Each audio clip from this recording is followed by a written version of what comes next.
What's going on, world? We have 47 bowl games to talk about today and tomorrow. There are a ton. Joined with me, Nick and Smitty. Q was on, and then in the blink of an eye, family matters. Nick, what's going on? Nothing. Ready for all these. I know honestly, you're ready to talk about the Birmingham Bowl. I am. Who isn't? Smitty. Which one's that again?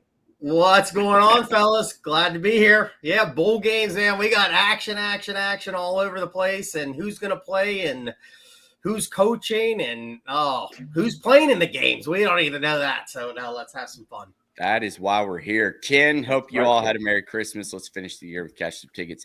Amen. I hope you all had a Merry Christmas as well. Is it just me, or have the college football games been so much better over the holidays than NFL? NFL's just been a bunch of stinkers. And shocker, Kansas City Chiefs win again without scoring 30 points. Yeah, that ruined the Christmas in the Smith house. That wasn't good. Oh yeah, you're all Steelers fans, aren't you? Yeah, that wasn't good. Yeah, well, nobody likes to see Kansas City win. Okay, Georgia Tech versus Vanderbilt. Let's start it off here. This game is coming up in a couple of hours. Georgia Tech sitting at 7-5, Vanderbilt 6-6. But I think, like Q said on the show with Jeff, this is a really good 6-6 team in Vanderbilt. You felt like Diego Pavia was a difference maker all season long. They continued to cover games as a dog, except for that last one of the season against Tennessee. I've got a power rated 53 and 56, so basically a field goal. That's where the line is sitting. Georgia Tech favored, but there's question marks around opt-outs and who's playing. We know Diego Pavia getting to come back for another year is going to be huge for next season. Do you think Diego Pavia here in this role in the Birmingham Bowl as a dog is the right side? Toddy, I'll go to you first. Yeah, I did play this game. I'm on Vandy plus the 3. I think this year two really good teams that are, I think overall really had good, seasons. First game of the year, Georgia Tech, upset at that time Florida State, and it went really downhill for Florida State. But, this is a game that I don't think Vandy's won a bowl games, since like 2013 or something. It's been a long time. So, and I think it's going to be competitive, but I thought it was going to be one of those that I'm going to take the dog in this and take some points. So I'm going to play the plus 3 for Vandy. Nick? And Nick has gone full Elsa, frozen. At least he's making not a bad face. I've been frozen on some spots, and it's like it's a bad look. Is on Vanderbilt. We did see Haynes King was for sure going to play. Haynes King said he was going to play in the bowl game. Nick, to catch you up to speed, is he frozen again? Oh nope. No. Okay, I think I'm good. Anyways, do you have anything here in this Georgia Tech Vanderbilt game? Yeah, I know y'all are on Vandy, so let's try to split this. I just have Georgia Tech's team total over 24.5. You mentioned Haynes King. I know he's playing. I do hate that Eric Singleton, their number one receiver, is out. He's kind of the biggest playmaker outside of, obviously, the two Hayneses in the backfield. But knowing their quarterback's playing, they want to win, and I think they're coming off with extremely high confidence in how they played against Georgia. Probably should have won that game, to be honest. And now they're getting another SEC team, another chance to kind of prove themselves. I'm with you on with the Diego Pavia news. Vandy might be a little bit more motivated or just in a better kind of mood because, okay, yes, we know we're getting our guy back for another year. So let's try to middle. Let's Vandy win 30-27, and then we're all good. Both of them without offensive lineman, left tackle Corey Robinson for Georgia Tech, and then offensive tackle Gunnar Hansen out for Vanderbilt, signed with FSU. So definitely something to monitor there, but both quarterbacks are going to be in. Let's go over here to the Liberty Bowl. Taylor Green's going to be starting for Arkansas's offense. That's about the only one that you've seen all season long. They're going to be without Jaquinda Jackson, who's sitting out for the NFL, Andrew Armstrong, their leading receiver, Luke Hasz, their best tight end. A a slew of offensive linemen. We're going to have 6 scholarship players on the offensive line, 2 that have started this season, not including a center and I think a left tackle and left guard. Running backs, we have Braylon Russell, the traveling man, who entered the portal, exited the portal, entered the portal, and then decided to come back. This is a wait and see for Arkansas's offense. The one good thing that I can say is that Texas Tech's defense has struggled, especially against the pass. I feel like Bobby Petrino, he's coming back. He's got his quarterback in Taylor Green. They should be able to air it out, especially against this Texas Tech defense. And then on the flip side, Texas Tech starting a dual threat quarterback. It's going to be a little different look from Baron Morton, what he's been. Shout out to Ryan Hyatt for coming on last night and talking about this game. You can go check out that preview if you just want Liberty Bowl coverage in and of itself. But this is going to be an interesting game. I feel like there's going to be a lot of points, despite this total dropping almost 10 points from 61.5 down to 51.5. Now ticked a little back up. I'm guessing because this late line movement towards Texas Tech, it's indicative that Taj Brooks, their leading rusher, is going to play for Texas Tech. Although Ryan said last night they have reason to believe that he will not play. So I don't really know if a running back is going to make that big of a difference. We kind of saw this Arkansas rush defense. They had a lot of success throughout the season in stopping the rush, and they're going to have Cam Ball. They're going to have a lot of their pieces on defense still there. So I don't really think that they should have swung to being a 2.5, 3-point favorite here. So I'll lean Arkansas, but I'm not going to give out a homer pick there. I think we've got too many tools on offense that are down, but I do like this over, especially the first half over 13.5 for Arkansas. That was a very long-winded Liberty Bowl preview. Todd. Yeah, I mean, I'm telling you on the over. I'm telling you on the over. Yeah, I'm going to go. I jumped on it last night. We did a spot with Ryan Hyatt, really broke it down. There's a lot of concerns in this game. Both coordinators are gone for Texas Tech. The head coach, they're 2-0 straight up, 2-0 ATS in bowl games with him. Ryan said he really values these games. Arkansas, offensive line, like you broke it down, a lot of people out, especially the offensive line. I think this one, I kind of like what you guys are saying too. I think this one is high scoring. I jumped on it last night. I took money line Texas Tech. I got it -120 on my site earlier today. It was up to -140. So I think hopefully I jumped on it at a good time. So I think Texas Tech's going to win this game though. All right, let's hop over to the Holiday Bowl. You talked about real quick. Oh, sorry. Matt, just going off what you said. I was going to say that Taj Brooks's props got put up probably a couple hours ago. So it does seem like he's going to play. And it says, it's up to 120 rush yards. Yes, like -450 to score a touchdown. So it does sound like he's going to be full go and playing. I would go under on that. I don't know if Arkansas has allowed over 100 yards rushing. They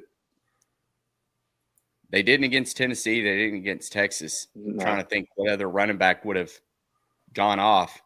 They gave up 1,000 yards to Jackson Dart, but nobody for Ole Miss. I was going to say nobody for. I don't think they couldn't run the ball. I don't know. A lot of their rush defense is still there. All their linebackers, Xavier Sorley, they're all there. So I don't know. A team that doesn't have very many players, Washington State. The cupboard is so thin, I thought they were going to have to opt out of playing in this game.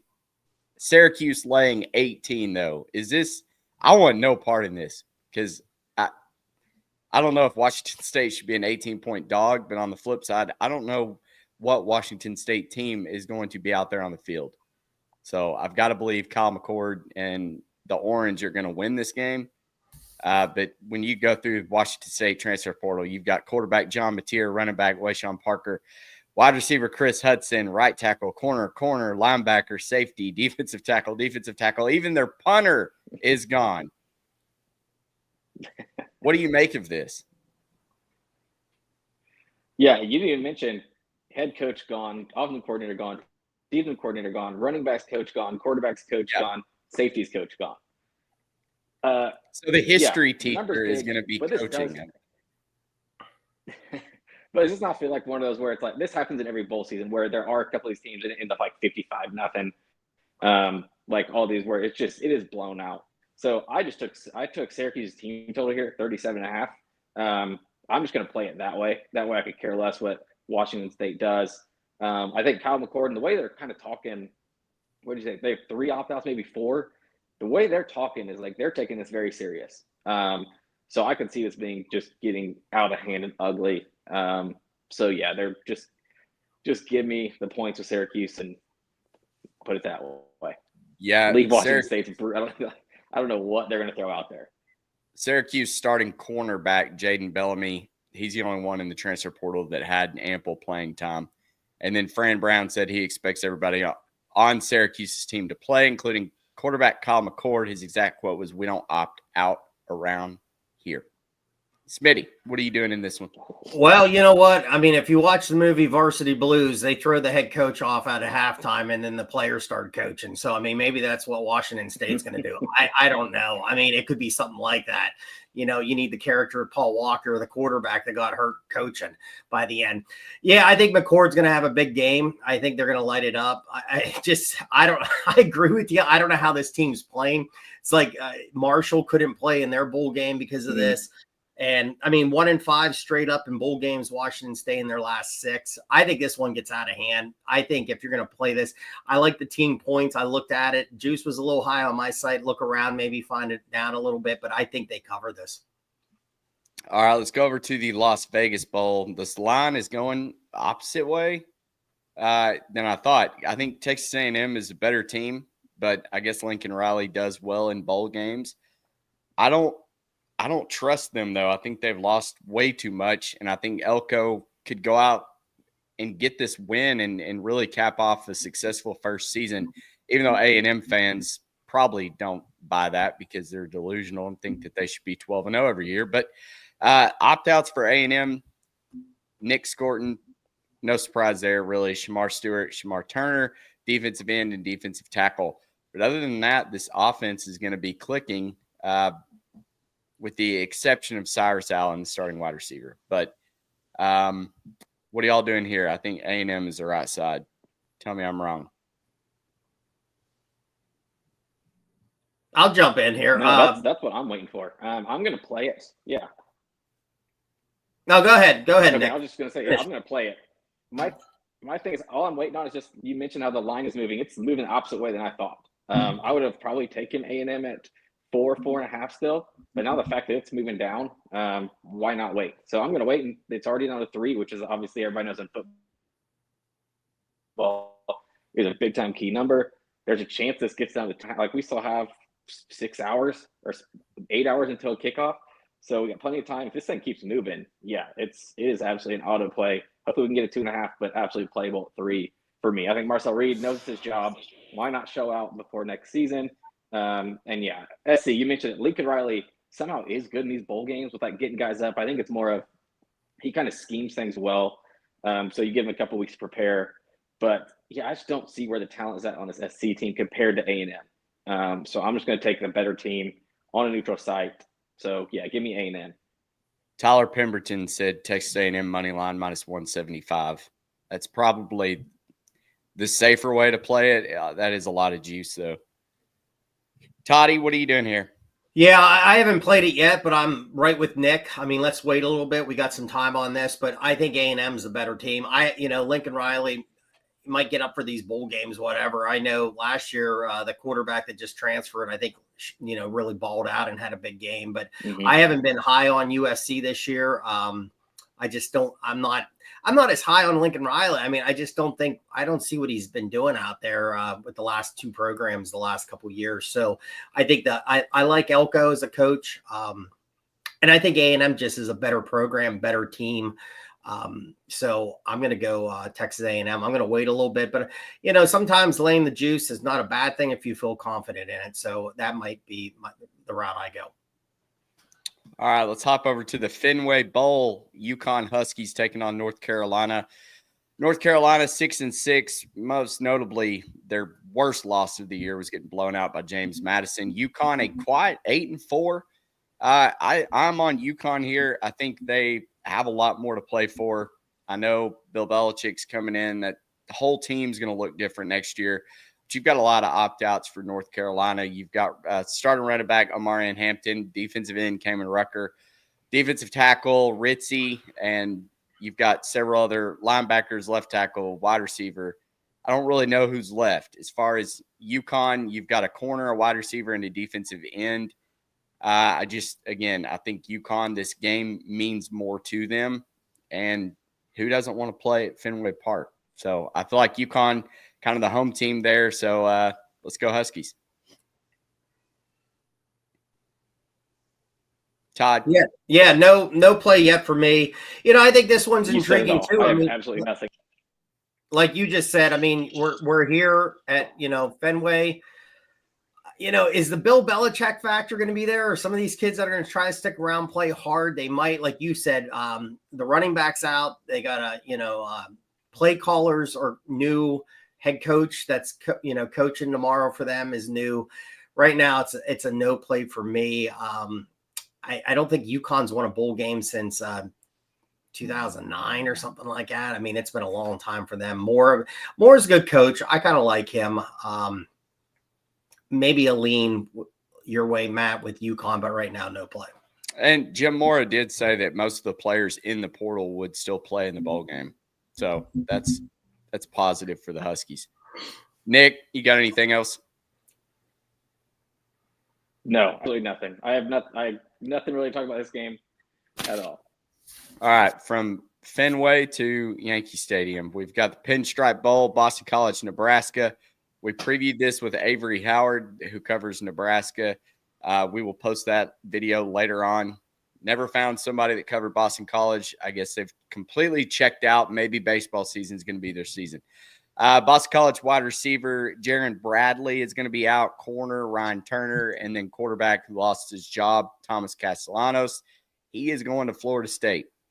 Other than that, Nebraska pretty much has their entire team except for Isaiah Nair, starting wide receiver. There are portal players. I'm not sure if they are going to be available or not. But again, you can check out that Avery Howard preview for Nebraska here in a little bit. I do feel like everybody and their mother is on Nebraska, now laying the 4, total of 45.5. Todd, you doing anything in this one? No, I haven't yet. I mean, a lot of these games, they're on my radar a little bit. Here's one. I think looking at some numbers, the Big Ten teams have done very well in this bowl game. It's a team that Nebraska is kind of slow too. I could see this being a lower scoring game. I think this wouldn't be a bad, if you look at the under, or maybe even a first half under. That's my lean. Hopefully it would come out. What is it? It's a noon game tomorrow, so maybe a little slow coming out of the gate. Maybe a first half under for me. Nick? Yeah, I was leaning over, so kind of opposite of Smitty, but I'm probably not going to touch this one. This one feels like, think of how both these teams, like Nebraska's expectations going to the beginning of the year were pretty high. And then it didn't pan out. Boston College started the year on a very high note. And now they both kind of limped into the back half of the season. And when you think about it this time of year, you think about where people's, like, if you don't really want to be in this game, your motivation, that affects defenses most. So if I can get one team to like 28, this probably covers. So I would lean over, but I'm kind of with Smitty. Like the time of day, where it's at in New York, being played in a baseball stadium, those just feel like they always go under. So my lean, where like my numbers fit and say, is against what my brain says. So I'll probably stay away at the end of the day. That rhymed. All right, let's go over to the New Mexico Bowl. Raging Cajuns taking on TCU. There is quite a delay that Nick has over there. Louisiana Raging Cajuns 10-3. TCU 8-4. If you would have told me 5 seconds ago, Matt, what was TCU's record, I would not have guessed 8-4. I felt like every other game they were losing. Hats off. They've fallen far from their national championship appearance, getting obliterated, but 8-4, decent. 10.5-point favorite here against Louisiana. Let's look at these opt-outs. You've got starting wide receiver Harvey Broussard out for Louisiana, starting tight end, starting linebacker another tight end, running back. TCU, you've got their starting center, running back, wide receiver. Two other wide receiver opt-outs for TCU that are dealing with injuries and will not play. Do you not think that the dog here getting plus 10.5 is the right side of this?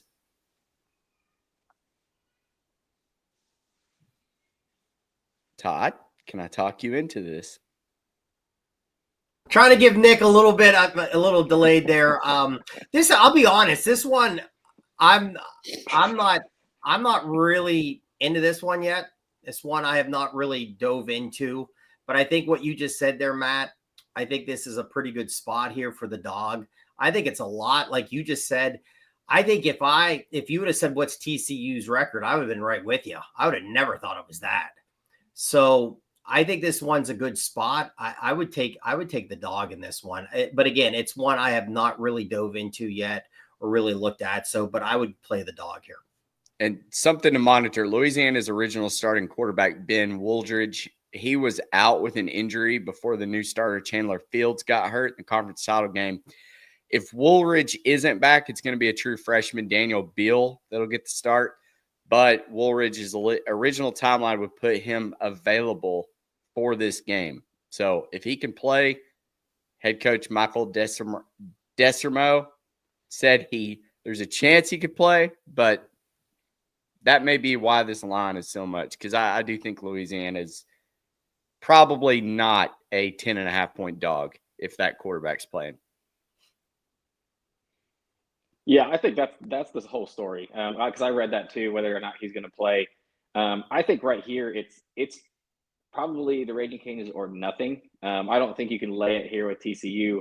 Like if you want something on the game, you have to take the Lafayette side and just hope that quarterback plays. Because if not, you're right. True freshman starting in his first ever game against I know TCU, who wasn't as good this year, but like you said, 8-4. That's probably not who you want your first college start against. So I would lean Raging Cajuns, hoping that starter plays. But yeah, definitely wait for the news before doing anything on either side. All right, let's hop over to the best bowl game ever, the Pop-Tarts Bowl. Iowa State, Cam Ward, and the Miami Hurricanes probably should be in the playoff, but there's about 47 other teams that could say that. Cam Ward's going to play in this game. I'm assuming he's going to take out an insurance policy, or the school will. Not sure if it's NIL related. Not sure if he'll play the entire game. But Iowa State transfers starting defensive end and two other defensive ends. Wow. So they're going to be without 3 DEs. Iowa State potential opt-outs. We've got Jaden Higgins, Jalen Noel, 2 wide receivers, and then Darian Porter, Miles Purchase, 2 corners. And then you've got 1 wide receiver for Miami and a 3rd-string running back, looks like an A.J. Allen. Y'all think it's Miami or bust here? Iowa State got blown out in that Big 12 championship game against Arizona State. I feel like Miami's going to be able to move the ball, especially assuming Cam Ward plays. Xavier Restrepo, the wide receiver for Miami, no word on him yet if he's going to play or not. But I feel like this is Miami or pass. Just with the way Iowa State's season has ended, I'm not really buying them as being a legitimate threat to beat this Miami team if they're fully loaded. I was going to say, do those guys transfer after Arizona State just kept scoring on them? They're probably having nightmares how many times. I mean, they scored on them. I mean, that was just gross in that game. So now here's the thing, how, like you said, but nobody knows. And I think when we talk about Colorado, it's going to be the same thing. I know they're taking insurance policies out on these guys. How long are they going to play? The wide receiver, Ward, the quarterback here. I don't know. I mean, this one's tricky. Because I think they don't play. I agree with you, Matt. If Ward plays, the wide receiver plays, Miami's the better team. How about if they don't? Then I'm a little concerned with that. And then I'd maybe take a chance with Iowa State in this. So this one's, I think, a really tricky one. Same with the Colorado BYU one here. We're going to break down in a couple minutes. Right now, it's a pass for me. Like Nick just said, I guess really be on it and try to get the information before you bet this game tomorrow. Nick? Yeah, I already played it. Not with Miami, but you know what we do with Miami games, and this one's going to be no different. Over. I was going to say, over. Nick didn't take any of my advice there. He just said, hell with it. Let's go. No. Just over. Like, I could care this Miami defense. Rocco Beck is playing for Iowa State, and I know they struggled in their last couple of games, but they're still going to put up points. Miami's giving up points to everybody. So I'm guaranteed we're getting 20 or something out of Iowa State. If Cam Ward even only plays the first half, they probably get 20 there at least. You mentioned opt-outs on the defensive line for Miami as if they weren't struggling already. So, yeah, this just screams points to me. I think this is one of those. I think both offenses are motivated. I don't think both defenses are motivated. So, yeah, I think this could end up being one of the higher scoring games of, if not the weekend, like all bowl season. All right. In an article that came out today, Miami announces the bowl captains are quarterback Cam Ward, O-lineman Jalen Rivers, Zach Carpenter, and Akeem Mesidor. It does not look like Xavier Restrepo is going to play, but Cam Ward for sure is. That being said, let's go over to the Arizona Bowl in a game that I think you can take your nap in this slot.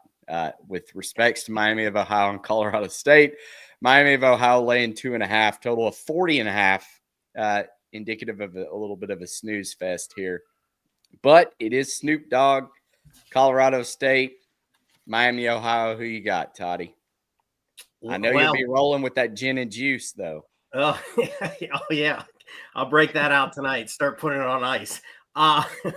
No, I mean, like you said, it's going to be defense. This is, Colorado State 2-7 straight up, ATS last 9 bowl games. I kind of like, and I know Miami, I think I had him in that MAC championship against Ohio, and Ohio really put a thumping on them. But I think it's a good defense. Quarterback's been there for about 15 years. If he's still playing, and I think this one's a snoozer. I like them, though. This would be a money line play. I think Miami wins it. Nick?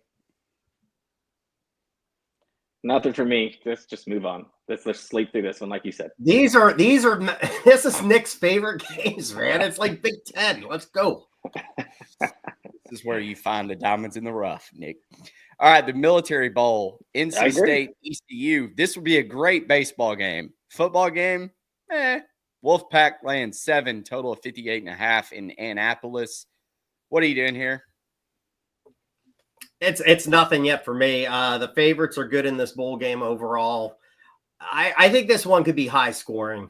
I do. I think this one, I think I would look at something team points for one of the teams. That's why you wake up early in the morning and you look at stuff. So probably a team points for me, something with the over.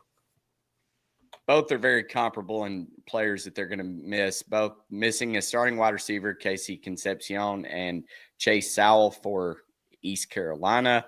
No word on either quarterback. Looks like both are going to play. But most notably, NC State lost a long-time DC, Tony Gibson, to Marshall as its new coach. So Nicholls coach Freddie Autry Lindsay will call plays in the bowl game on the defense. I think this is just I'm going to use NC State as like money line, like part of a money line parlay. I kind of love where their numbers at. I think this is a game they win.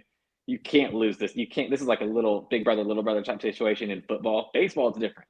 Football, though, this is a much different kind of level, and they need to show it. So I don't see NC State dropping this one. I don't like laying 7 with them as how up and down they've been this year, but I will probably use them in some type of money line parlay tomorrow. Just need to kind of go through that and work the numbers out as to who I'll be matching them with.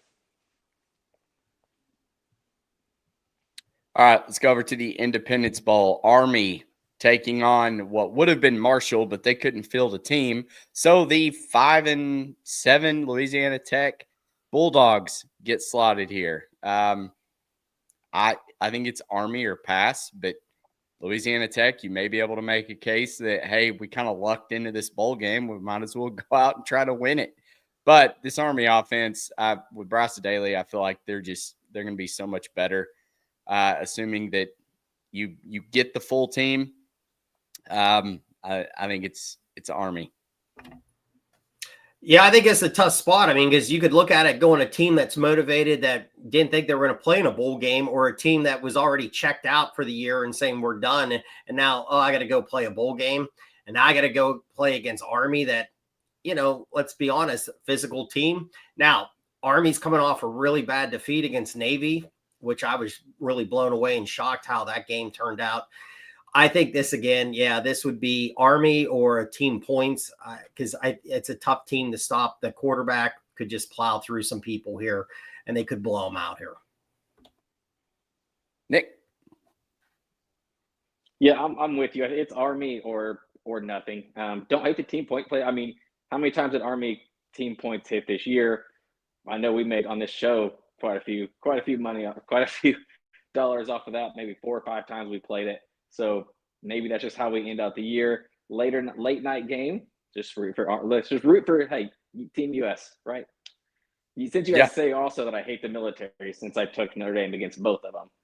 No mention of me cashing them, but I hate the military and hope they lose to Notre Dame every time. Don't clip that. Notre Dame over Navy, but I digress.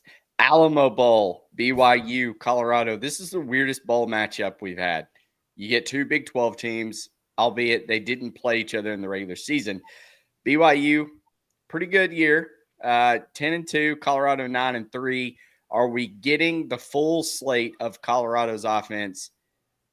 It looks like it, but how long did they play? That's kind of the biggest question mark. BYU probably looking to play spoiler here to cap off a really good year. In my opinion, this is probably dog or pass. I don't want to lay 3.5 with Colorado, but I would take it with BYU. Hope that they can play them tight, and then at the end of the game, the starters get pulled and Dion kind of rides off into the sunset. Yeah, I agree with you. It goes back to the Miami game. How long are these guys going to play? I mean, if they play the whole game, I think it could be a high scoring game. I think both these, if the starters play for Colorado, they could put on a show. I think BYU is going to be able to score against Colorado. So this one's tough. I mean, again, it's an interesting game. It's in the Dome, so I think it could be a high scoring game. So I agree with you, Matt, maybe the dog in this, or I would look at team points with one of these teams. Maybe a first half play if I'm going to bet Colorado. Merry Christmas. Happy holidays, Sean. Ken, the NFL games have been absolute snooze fest. Nick, what are you doing here? Yeah, me and Q are both on this. We talked about this on the show this morning. We're both on Colorado first half. I know Travis Hunter said he's going to play. Shedeur Sanders is going to play. But yes, we know they're playing the whole game. It makes sense that they want to play for Dion. They want to get him that double-digit win. But I do have a hard time believing 2 guys that are probably going to get picked in the top 5 of the draft are really going to risk 60 full minutes for at the end of the day, a meaningless game. So I think Colorado comes out hot. Give me that 2.5 in that first half. I know Q's on as well. So we're kind of paired up there, and I'll take that and not have to hopefully worry about them getting pulled later in the game. All right, last but not least, the standalone game on Monday, December 30th. We have Iowa versus Missouri in Nashville. Look, I don't like Missouri at all, but I feel like they're going to blow out Iowa. I've not seen enough out of this Iowa offense. Usually they could hang their hat on their defense, but they're not great at defense. Their defensive success rate is 71st in the country, 109th against the rush. I know wide receivers are going to be short for Mizzou, but I've got to believe that Missouri is going to be the better team here and dominate this game. Total sitting at 40.5. It's very low. Kind of plays into the hands of Iowa if they could put up points, but looking at an offensive success rate of 41.5, 76 in the country, just don't think points are going to come for the Hawkeyes. So give me Mizzou. Yuck. Early lean, I'm on Iowa plus the 3. course you are, Smitty. Yeah, you got to go different. You know, Black and gold. You Not got. Steelers, Yeah, I know they have the cheap man like Steelers color. No, I think the quarterback's a more mobile guy for Iowa. I think that, like you said, low total. I look into that. I think this one's going to be ugly. So give me. It's kind of reminds me of like the Georgia Tech Vandy game here today in a little bit. If you're going to give me a team that I think it's going to be close, I'm going to take. Give me the +3 and let's see what happens. Nick. All right, Smitty, you're going to like this. I might put myself through this 40-point misery in person. It is here in Nashville. The weather's actually supposed to be pretty nice. It's supposed to be like 60, no wind, sunny. So I might actually do it. Ticket prices are in the like $20. So it's just ridiculous. And it's a standalone game, as you said, That's on how Monday. bad of a game So it's I going to might be. put myself through the suffering. Yeah. You know what I would might put myself Nick, through the this suffering and just Nick, this is what you have to do. You have to be like that guy at Florida State years ago. That's all like take your shirt off, get some sun, be kind of Just red, and be reading that book up in the Yes, bleachers. reading the book. Yeah. I love it. That's what I want to see. I'll sit at home and go, I know that guy.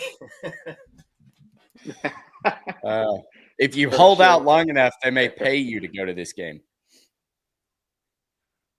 Well, I promise I will not be in black and gold on either side. That I can guarantee. All right. Well, that wraps it up. We'll be back either Monday or Tuesday night. We've still got a ton of bowl games to cover here, starting with the Alabama-Michigan game, which I know Smitty is excited to talk about that one. That game is at noon on the 31st, so we will cover that before then. But for the missing Q, Todd, Nick, and myself, if you don't have anything else to cover here, we've just hit a lot of bowl games in a short amount of time. So right at about 38 minutes, we will see you guys next week. Cash some tickets.